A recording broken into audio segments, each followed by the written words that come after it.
Calcutta High Court takes up matters on vandalism of RG Kar College campus, which occurred on the night of 14th August.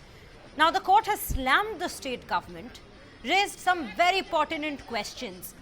Let's take a look at what these questions are. The court says that it is hard to believe that the police had no intelligence on gathering of 7,000 people. The court also said that it was absolute failure of the state machinery. The court has mentioned that it will not hesitate to shut down the hospital if need be because it is the main crime site. Court has asked the state government that why the actions, the developments, the sabotage that took place on Thursday night was not prevented. Court has also observed that law and order has completely collapsed at this given point in the city of Kolkata. 6 questions that we are raising here from what the High Court has said. Number one, how did police have no intel about this mob of 7,000 people that gathered at the RG Kar Medical College? Where was the police that night? That is another big question. Is this Kolkata police intelligence failure? Because remember, ladies and gentlemen, the commissioner of the Kolkata police had come out after that night, had come out to say that yes, it may be an intelligence failure if that's what you want to call it. So how is this to be labeled as a serious lapse on the part of the Kolkata police? Why can't police maintain law and order in Kolkata even after such a brutal crime takes place in the heart of the city, in one of the major medical colleges, RG Kar Medical College in Kolkata? Why was the crime site not secured? And this is during an ongoing investigation when the CBI has taken over. How can a construction be allowed right adjacent to the crime spot? These are some very big questions that have been raised by the Calcutta High Court at this given point. With that, let's quickly cut across to our colleague Supriyo Guha, who's joining us live from Kolkata at this given point. Supriyo, आपने अभी सुना होगा कि हम लोग जो सवाल उठा रहे हैं, जो हाई कोर्ट ने कहा है, उन्हीं के ऑर्डर से ये सवाल सामने आ रहे हैं. एक बड़ी सवाल ये है अभी इस घटना पर कि जो क्राइम साइट है वो पुलिस, कोलकाता पुलिस ने सिक्योर क्यों नहीं किया, जबकि सीबीआई ने इस इन्वेस्टिगेशन को के ऊपर टेक ओवर कर लिया था ऑन थर्सडे इटसेल्फ.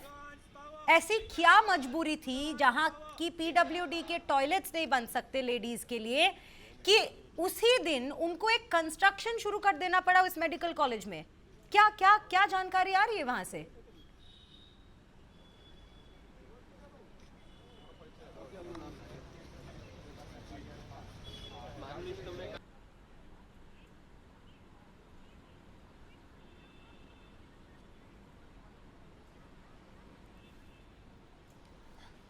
देखिए, सीबीआई जब ये इन्वेस्टिगेशन कलकत्ता पुलिस के हाथ से हैंडओवर लिया है, उसी दिन हम लोगों ने जो देखा कि सीबीआई के जो फॉरेंसिक एक्सपर्ट है और उच्च अधिकारिक है, ये सब लोग RG Kar मेडिकल कॉलेज जो अस्पताल जहाँ पर ये घटना घटी है वहीं पे गए एवं वहीं से बहुत सारे नमूना उन लोगों ने कलेक्ट किए. उसके बाद उसी दिन रात को जब वारदात हुआ, बाहर से बहुत सारे लोग अंदर घुस के इमरजेंसी में तोड़फोड़ किया और उसी दिन ये चीज़ सामने आया कि ये जो जगह पे अर्थात सेमिनार हॉल जहाँ पर ये घटना घटी है उसके बगल में एक जगह है जहाँ पे कंस्ट्रक्शन का काम शुरू हुआ है. और यही से जो सवाल सामने उठ के आ रहा है जे क्यों ये काम शुरू किया गया, किसके परमिशन लेके ये काम शुरू हुआ. और सबसे बड़ी सवाल है कि कुछ चीज़ क्या ऐसा कुछ है कि इसके अंदर जिसको सबसे दूर हटाने के लिए ये कंस्ट्रक्शन के काम शुरू किया गया, कि ऐसा कुछ है कि नहीं. और अभी हम जहाँ पर खड़ा है ये सीबीआई स्पेशल क्राइम ब्रांच के ऑफिस में है. यहीं पे सीबीआई के उच्च अधिकारिक जो है वो लोग अंदर बैठक कर रहा है और जो एक्यूज संजय राय है उनको भी साथ ही साथ पूछताछ चल रहा है. और सीबीआई अधिकारिक लोग जो जानना चाहते हैं अभी जो उस रात क्या घटना घटी थी, संजय अकेले थे या उसके साथ कोई थे या फिर उस बाहर से कोई उनको किसी तरह से हेल्प किया है, ऐसा कुछ है कि नहीं, ये सब कुछ जानने की कोशिश चल रहा है। और उसके साथ ही साथ हम लोगों ने जो कल भी देखा, बहुत सारे डॉक्टर जो ग्रुप डी स्टाफ है और जो लोग हैं नर्सिंग स्टाफ है, उन लोगों को भी कल बुलाया गया था यहाँ पर, उन लोगों को स्टेटमेंट रिकॉर्ड किया। और आज भी 4 जूनियर डॉक्टर कुछ देर पहले उन लोगों को भी बुलाया गया। वो लोग कुछ देर पहले ये सीबीआई का जो स्पेशल क्राइम ब्रांच का ऑफिस है यहीं पे आके पहुंचा। उन लोगों को साथ जो सीबीआई का इन्वेस्टिगेशन ऑफिसर है उन लोगों ने बात किया, उन लोगों को स्टेटमेंट रिकॉर्ड करने का काम चल रहा है। और भी जो चीज़ हम लोगों को जानकारी मिल रहा है, ये कुछ देर बाद सीबीआई का जो टीम है वो यहाँ से निकल के आरजीकर मेडिकल कॉलेज और अस्पताल में फिर से जाने वाला है। वहाँ पे जाके ये जो पीओ है और प्लेस ऑफ ऑकरेंस जहाँ पर ये घटना घटी थी 9 अगस्त रात को, उस जगह पे सुरक्षित है कि नहीं। कल भी एक बार सीबीआई आधिकारिक लोग वहाँ पे गए थे, कलकत्ता पुलिस से भी उन लोगों को बात हुआ है। और आपने जो सवाल पूछा कि ये जगह सुरक्षित क्यों नहीं रखा गया, वहाँ पर ये जो वारदात हुआ है और जो कंस्ट्रक्शन का काम शुरू किया गया है, ये किसके परमिशन में हुआ, ये वारदात क्यों नहीं रुका गया। और जो चीज़ हम लोगों को जानकारी मिल रहा है कि कलकत्ता पुलिस और अलग सा इन्वेस्टिगेशन स्टार्ट किया है आरजीकर मेडिकल कॉलेज और अस्पताल में जो वारदात हुआ है, जो तोड़फोड़ हुआ है, इसके पीछे किसी का हाथ है कि नहीं, ये भी जानने का कोशिश चल रहा है। ऑलरेडी 19 जन को अरेस्ट किया गया है, उन लोगों को भी कोलकाता पुलिस पूछताछ कर रहा है। उसके साथ ही साथ ये जो सीबीआई का स्पेशल क्राइम ब्रांच है, यहाँ पर भी इन्वेस्टिगेशन चल रहा है। मेरे कैमरा पर्सन रजत को मैं दिखाने के लिए बोलूँगा, ये है स्पेशल क्राइम ब्रांच का ऑफिस। यहीं पे उच्च अधिकारिक जो है उन लोगों का बैठक चल रहा है। उसके साथ ही साथ जो एक्यूज्ड है संजय राय सिविक वॉलंटियर, उनको भी पूछताछ जारी है। और उनसे जो जानने की कोशिश चल रहा है कि उस दिन वो अकेले थे, उनके साथ और कोई थे या बाहर से कोई उनको हेल्प किया था कि नहीं, ये सब कुछ जानने का कोशिश भी चल रहा है। जी शुक्र जी, और एक जो बड़ी सवाल अभी खड़ी हो रही है, ये जो फ्लोर का मामला है, जिस फ्लोर पे सेमिनार हॉल है और जिस फ्लोर की वैंडलिज्म हुई है, बंगाली में 3rd फ्लोर को हम 4 तौला बोलते हैं। It's called the 4th floor इन बंगाली, 4 तौला। क्या इससे ये भी सामने आ रहा है कि जो मॉब थी वहाँ पे, जिन्होंने ये अटैक किया, उनके कहीं ना कहीं उनका पूरा एम था कि जिस फ्लोर पे सेमिनार हॉल है वहाँ पे तोड़फोड़ मचानी है, वहाँ पे जो एविडेंस है उसको मिटाना है। पर ये जो ट्रांसलेशन में कुछ गड़बड़ हो गया, जिसके वजह से उन लोगों ने उसके जस्ट नीचे वाले फ्लोर में ये पूरा डिस्ट्रक्शन, ये पूरा वैंडलिज्म करके वो निकल गए।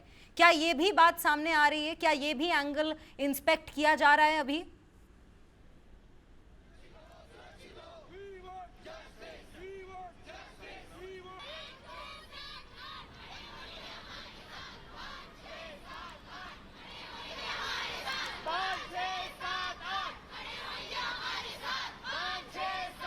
एकदम आपने जो बोला, जो पूछा, ये एकदम सही है। अभी ये सवाल भी उठ रहा है, उस रात जो वारदात हुआ है, हमले का घटना घटी है, तोड़फोड़ हुआ है, वो इमरजेंसी से शुरू होके ग्राउंड फ्लोर में है इमरजेंसी डिपार्टमेंट और उसके ऊपर बहुत सारे डिपार्टमेंट है, लेकिन 3rd फ्लोर तक ये लोग जाके तोड़फोड़ किया। लेकिन सेमिनार हॉल जो है वो जहाँ पर है उस फ्लोर तक ये लोग पहुँच नहीं पाया। यहीं पे तो जो सवाल उठ रहा है कि ये जो लोग बाहर से आए थे, बहुत सारे महिला भी थे, इन लोगों का कोई ऐसा कुछ था कि वो 4th फ्लोर जाके ये जो सेमिनार हॉल है वहीं पे पहुँचे, वहीं पे अगर तोड़फोड़ करने का कोई इन लोगों का कोई प्रयास था कि नहीं, ये भी जानने का कोशिश कर रहा है कोलकाता पुलिस। जी बिल्कुल शुक्रिया जी। और एक सवाल आपसे ये पूछना चाहूँगी कि कोर्ट ने जो प्रिंसिपल शोनदीप घोष जो प्रिंसिपल हैं उनके काउंसिल को भी कहा है, क्योंकि प्रिंसिपल अभी आगे आके ये कहते हैं कि मेरे को प्रोटेक्शन की ज़रूरत है, तो कोर्ट ये सवाल पूछती है उनसे कि आपको प्रोटेक्शन की क्यों ज़रूरत है। अगर ज़रूरत है भी तो आप एप्लीकेशन दीजिए, हम आपको सेंट्रल फोर्सेस दे देंगे, नहीं तो 4 से 5 पुलिस हम आपके प्रोटेक्शन के लिए दे देते हैं। ये जो शोनदीप घोष पे अभी इतने सारे सवाल आ रहे हैं कि उनके अंदर क्या कुछ नहीं चल रहा था इस कॉलेज में, उसके बारे में आप हमें थोड़ा बताएं कि उन पे क्या क्या सवाल अभी पूछे जा रहे हैं, क्योंकि अभी सीबीआई भी उनसे पूछताछ करने को जाएगी कि उनको क्या क्या पता था। अभी बहुत सारे एंगल्स आ रहे हैं जिसको इन्वेस्टिगेट करना है सीबीआई को। रैकेट के मामले के बारे में बातचीत उठी है, बहुत सारे ऐसे सवाल पैदा होते हैं कि उनके रहते हुए ये सब कैसे चल रहा था इस कॉलेज में। उसके बारे में थोड़ा बताएं हमारे व्यूअर्स को।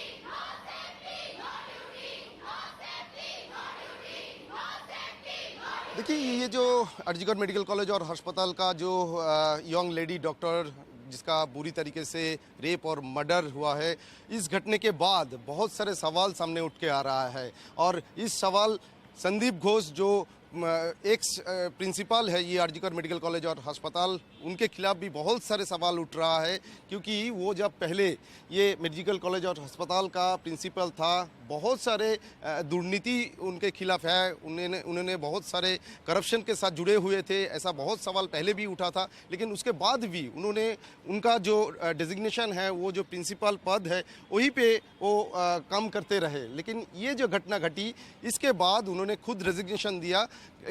लेकिन ये जो प्रिंसिपल जिस टाइम ये घटना घटी उसी टाइम वो प्रिंसिपल था। इसीलिए जो हम लोगों को जानकारी मिल रहा है कि सीबीआई ऑलरेडी 3 डेज हो गया है ये जो इन्वेस्टिगेशन हाथ में लिया है, तो संदीप घोष को पूछताछ करने का भी प्रयास करेंगे, ऐसा भी हम लोगों को जानकारी मिल रहा है। और उनसे भी जानने की कोशिश करेंगे उस रात क्या घटी थी, उनको कब पता चला था, ये भी पूछने का कोशिश करेंगे। और ये जो सवाल उठ रहा है, बहुत सारे करप्शन पहले भी उनके खिलाफ सामने उठ के आया था, ये सब करप्शन के पीछे उनका कोई हाथ था या वो किसी तरीके से इन्वॉल्व था कि नहीं, ये भी जानने का कोशिश करेंगे। और अभी जो आप सिचुएशन देख पा रहे हैं, पहले भी मैं आपको बताया था, मैं सीबीआई स्पेशल क्राइम ब्रांच के ऑफिस में है। बहुत सारे यहाँ पे सेंट्रल फोर्स डिप्लॉय किया हुआ है। जो चीज़ मैं कुछ देर पहले आपको बताया था, हम लोगों को जानकारी जो मिल रहा है, जो कुछ ही देर में सीबीआई अधिकारी लोग यहाँ से निकल के अर्जिकर मेडिकल कॉलेज और अस्पताल में भी जा सकते हैं। और एक्यूज जो है संजय राय, जिनको पूछताछ चल रहा है, उनको भी लेके कहीं पे ना अर्जिकर मेडिकल कॉलेज और अस्पताल पे जा सकते हैं, ऐसा भी हम लोगों को खबर मिल रहा है। लेकिन यहाँ पर जो दिख रहा है कि अभी सेंट्रल फोर्स, बहुत सारे सेंट्रल फोर्स डिप्लॉय किया है।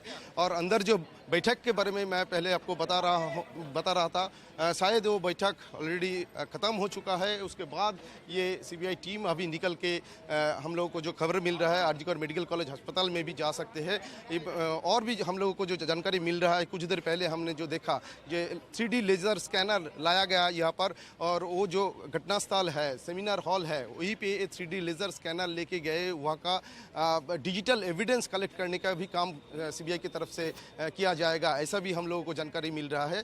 यहाँ का जो आपने सिचुएशन देख रहा है, पूरी तरीके से ये सेंट्रल फोर्स डिप्लॉय ऑलरेडी कर दिया गया। और कुछ ही देर में सीबीआई अधिकारी वो लोग बाहर आएंगे। शायद वो लोग अर्जिकर मेडिकल कॉलेज और अस्पताल की तरफ जाएंगे, ऐसा ही कुछ जानकारी हम लोगों को मिल रहा है। शुभ्र जी, एक सवाल यहाँ पे आपसे पूछना चाहूँगी कि हमने देखा था थर्सडे रात को जो हादसा हुआ था, उसके बाद जो कोलकाता पुलिस के कमिश्नर हैं, उन्होंने आके 2 बहुत बड़ी स्टेटमेंट दी थी। एक कि इसके पीछे ये जो मॉब इकट्ठा हुई है, इसका रिस्पॉन्सिबिलिटी मीडिया पे जाता है, क्योंकि मीडिया इस पूरे स्टोरी को मैलिशियसली कवर कर रहा है।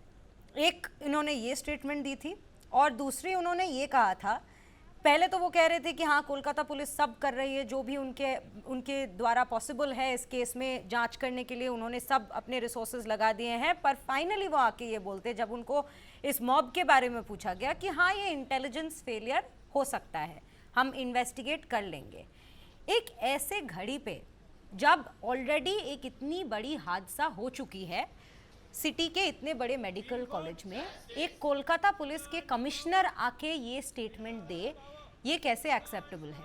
ये कोलकाता पुलिस अभी आके बोल रहे हैं, कमिश्नर आके बोल रही है कि हाँ ये इंटेलिजेंस फेलियर हो सकता है। ये कोई मामूली सी स्टेटमेंट नहीं है, कोई मामूली सी रिमार्क नहीं है, वो भी इस घटना पे, इस घड़ी पे, जब हम देखते हैं कि 7,000 लोगों की एक मॉब इकट्ठा होके एक मेडिकल कॉलेज के अंदर जाके उनकी इमरजेंसी वार्ड में इस तरह का तोड़फोड़ मचाते हैं, तो अब उस कोलकाता पुलिस कमिश्नर का क्या कहना है? जबकि कोर्ट ये सवाल पूछ रही है उनसे, जब कोर्ट ये सवाल स्टेट से पूछ रही है, उनका अब क्या कहना है?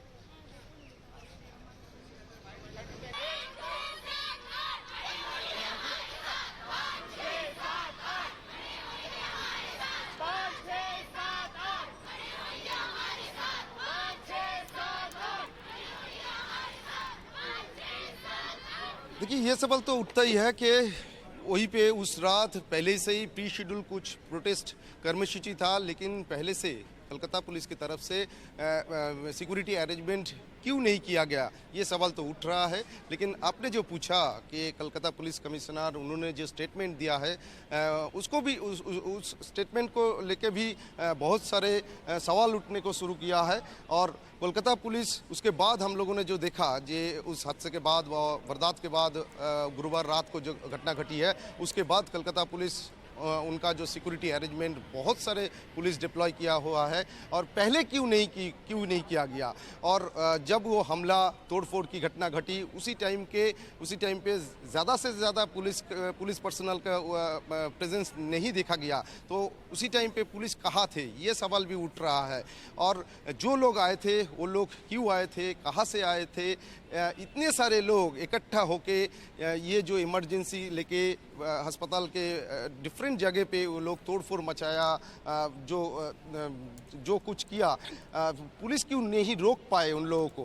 क्योंकि ये जो जगह है बहुत ही सेंसिटिव है। ये जो घटना घटी है उसके बाद ये जगह को सुरक्षित रखने का जो जिम्मेदारी है ये तो पुलिस के ऊपर ही है। लेकिन पुलिस क्यों नहीं कर पाया? पुलिस के पास ये जो आपने बताया, कलकत्ता पुलिस कमिश्नर उन्होंने कहा कि शायद इंटेलिजेंस फेलियर है, तो क्यों नहीं किया गया, ये सवाल तो उठता ही है। और कोलकाता पुलिस जो बता रहा है, वो जो घटना घटी है, जो हमले तोड़फोड़ की घटना घटी है, इस घटना के ऊपर कलकत्ता पुलिस जांच शुरू किया है। मैं पहले भी आपको बताया, ऑलरेडी 19 लोगों को गिरफ्तार किया गया, जिसमें से कुछ लोगों को हिफाजत में लेके पूछताछ चल रहा है। और पुलिस जो जानने की कोशिश कर रहा है, ये जो लोग आए थे उस रात को, इन लोगों को पीछे कोई है कि नहीं, क्यों ये लोग आए थे, इतने लोग इकट्ठा होके अस्पताल के ऊपर क्यों हमला चलाया, ये जो बहुत सारे सवाल जो उठ रहा है, ये तो आने वाले दिन इन्वेस्टिगेशन जब सामने की तरफ जाते रहेंगे तो ये सबका सवाल का आंसर मिलते रहेंगे। जी शुक्रिया जी, हमें ये सारी जानकारी देने के लिए शुक्रिया। Well, that was Supriya Guha reporting live from Kolkata, where this incident has taken place, and there are several questions that are in fact being asked right now, and it's not just speculative questions at this point. These are questions that's been raised by the Calcutta High Court, which is overseeing the entire CBI investigation that's now been launched into this Kolkata rape and murder horror case.